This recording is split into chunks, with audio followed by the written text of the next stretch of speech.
Naghain ng panibagong plunder complaint si dating Senador Antonio Trillanes laban kina dating Pangulong Rodrigo Duterte, Senador Bongo at iba pang opisyal ng Duterte administration. Kaugnay yan ng maanumalya umanong 16 billion peso Navy frigate deal noong 2018. Kasama ring inireklamo si dating DBM Procurement Service Head Christopher Lau, dating Navy Chief Admiral Robert M. Pedrad, 7 iba pa at iba pang mga sangkot na wala pang pagkakakilanlan.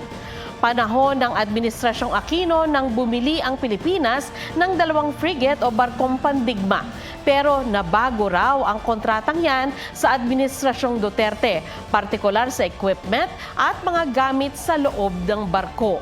Sa isang pahayag, tinawag ni Senador Go na paulit-ulit at propaganda umano ang akusasyon. Sa investigasyon ng Senado, wala umanong nakitang anomalya.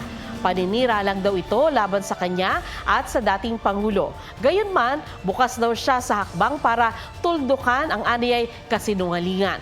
Patuloy pang kinukuha ng GMA Integrated News ang panig ni dating Pangulong Duterte, Lau at M. Pedrad. Huwag magpahuli sa mga balitang dapat ninyong malaman. Mag-subscribe sa GMA Integrated News sa YouTube. Sa mga kapuso abroad, subaybayan nyo kami sa GMA Pinoy TV at sa www.gmanews.tv.